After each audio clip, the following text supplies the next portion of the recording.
But then, the way to begin my conversation today is just to come from the very idea of government, because this is government here. This is federal government telling Nigerians not to pay, not to crowdfund. So speaking to Nigerians, it was a height of irresponsibility to me. It was a height of irresponsibility because they are government. And the only reason, not the only reason, one of the reasons why human beings, first of all, ever sat together and said, let us form something, let us call it government.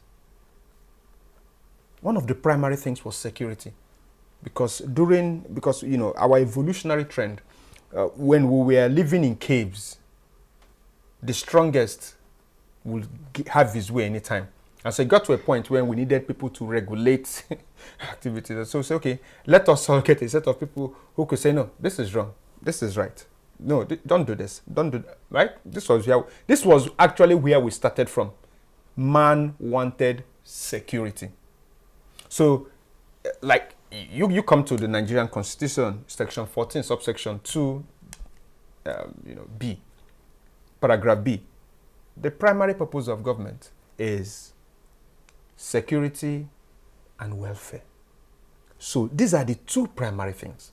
So for them to sit down at the Federal Executive Council and then come out, and the Minister of Defense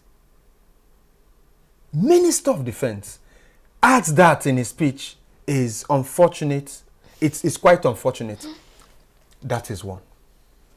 It is also to remind Nigerians that this is, nothing comes from nothing.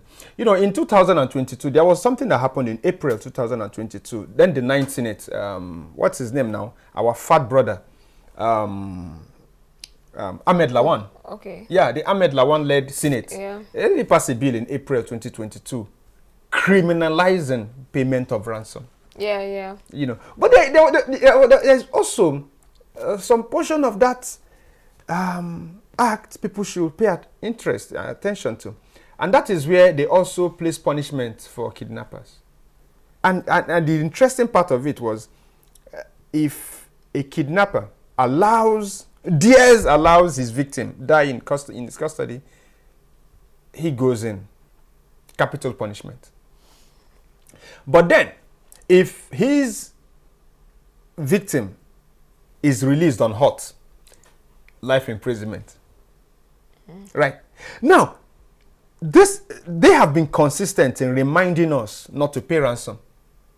But they have been slow, almost forgetting that it is their responsibility to go get these guys, those that should put life imprisonment. And they also say the person must return the ransom paid, because they don't like people paying ransom. So they've not also activated the agents of government that should deal with these guys. Those who should be receiving capital punishment are many right now.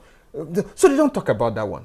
Right? Now, you look at the whole paraphernalia of government that should deal with this. You just talked about the police. How would the police deal with this when the police is preoccupied with arresting people? The TV station. Family issues. Yes. Now you look at the Nigerian military. Section 217, gives powers to these people to protect the territorial integrity of Nigeria. Yeah. Now, the territorial integrity of Nigeria is damaged because we have killers, terrorists, blood-sucking terrorists from Mali, from Niger, from Senegal, from Cameroon, from all over the place on Nigerian soil, sacking communities, killing Nigerians, raping, maiming, setting up camps, setting up parallel governments, committing all sorts of atrocity on Nigerian soil, while the Nigerian military are here in our communities, in Imo State, in Abia State, on our highways. they've also joined the Egunje. I don't know what Egunje is, but they've also joined the Egunje team, collecting Egunje, all over the place. While the territorial integrity of Nigeria, which is their responsibility, in fact, they are doing the job of the police. All right? Then we have a DSS. What's the mandate of the DSS? Counterintelligence, counter-terrorism, internal security, medical intelligence, and surveillance. If they were conducting their job of surveillance, wouldn't they know where these people are? Exactly. Now we have the DSS saddled with the responsibility of not just internal security and surveillance. While they have not done that, they were in Anambra State arresting Mesoma. I'm not saying what she did is right. Yeah, I understand. But that was something the police can actually do. That was something the NSCDC should do. That was something the NSCDC... And not the DSS. Because she wasn't running away now. She wasn't running away. And moreover, she's a minor. She's a minor. That was something the Commissioner of Education should summon her, summon her and her family to come talk to us. The DSS took that girl to make a statement. The DSS, I'm just talking about Anambra. I don't want to talk about what they've been doing all over the place. Look at what the DSS did in Anambra State House of Assembly. They came to Anambra State House of Assembly to do the same thing the police were doing in Abia State.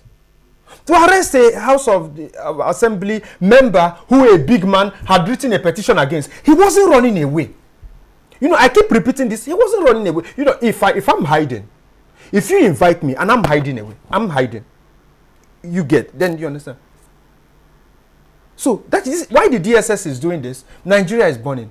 Counter-terrorism, counter-intelligence, counter-terrorism. Yeah, terrorists on Nigerian soil. Look at the other day, I saw the DSS in Imo State. You need to watch that video. It was shameful what they were doing. Stopping people, VIPs from entering a VIP. Nigeria now. There is VIP, there is VVIP, and VVIP is not enough for us. There is something else. I was looking at how disorderly where the President of the Federal Republic was. How disorderly it was. People wanting to come in, people wanting to go out, people wanting to start, people wanting him to see. You get the point. And I asked myself, the DSS is here. The DSS is here. Every movement there should be scripted. I'm saying what I know. And here they were blocking it. Look, it was just madness. I don't know. Maybe they see themselves as police. Maybe they see themselves as a police person. Okay. If they see themselves as policemen, then they should police. Because, there is a meaning of police. They should properly police. What I saw was like secondary, primary school inter-house sport.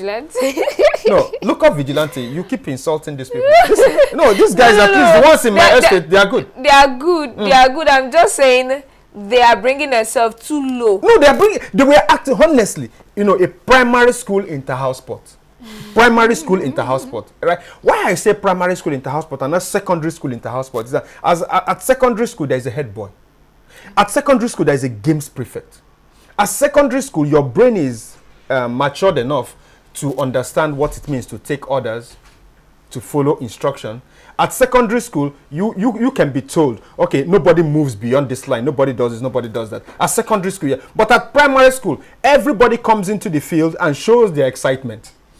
So you're excited at everything you're saying. You're excited at seeing your friends running. Yeah. You're excited that you are here. You're excited that your mom is here. That was just how they were behaving. I was just looking at Imo State. I was looking at how the DSS conducted that, and I think you don't expect, an institution that indisciplined, cannot comprehend, their constitutional role.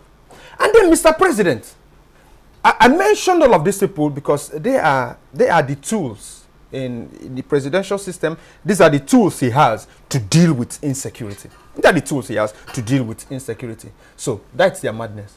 But then, Mr. President, the fact that Mr. President still thinks this is business as usual really shows that the thinking cap of him and the people around him should be, I'm scared of their thinking cap right now.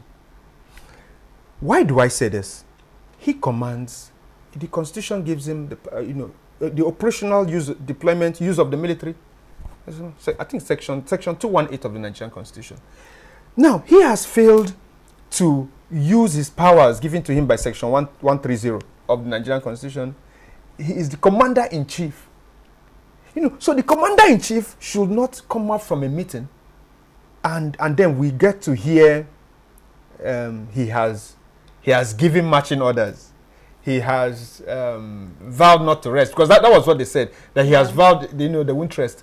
What we expect to see, in fact, it was supposed to have happened before now, but as the first Federal Executive Council meeting of the year, with having all of this madness going on in Nigeria, I expected action and action and action, and we didn't see any. So it's just to say that while I concur with you that this will, crowdfunding should be a no-no, but those who are telling Nigerians not to crowdfund had better do their job.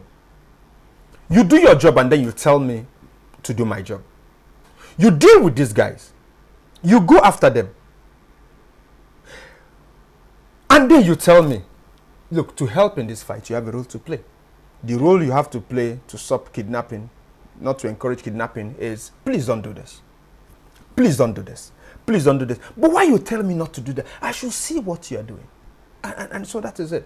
The very unfortunate infiltration of the Israeli borders by Hamas. Very unfortunate, right? But you saw what Israel did. They took them by surprise. Yes, sir, they did. Yes, they did. They took hostages. Yes, they did. They unleashed terror into their communities. Yes, they did. But then what did Israel do? Now, this came at the time when Israelis were, I think in recent time, we've not seen that level of protest against the government in Israel. But then what happened? And why have they held on for the government to deal with these issues? The moment they got over that first shock, we saw the Israeli army immediately deploy into these communities and flush. First of all, before they talked about whatever was happening in Gaza, they first of all moved into these communities, overwhelmed these communities, took back their communities, killed everybody who had infiltrated, who was still inside, because they were inside fighting for some days, terrorizing people. And when they were done, and they could account that every home on Israeli soil were safe, then they moved into the next part. And that is going to where these people actually came from. And we see the ongoing. Whatever anybody thinks about what is going on in Gaza, I'm not for or against. Because I can't be kidnapping Nigerian citizens and I'm thinking about Israel and Gaza, But then you see them going into the territory of those who brought terrorism into their home. But here we are, that these people who are not Nigerians, and we need to say that clearly, these people who are not Nigerians have gotten to the seat of power in Nigeria, and they have the luxury to address us this way. I think that is quite unfortunate. Quite unfortunate.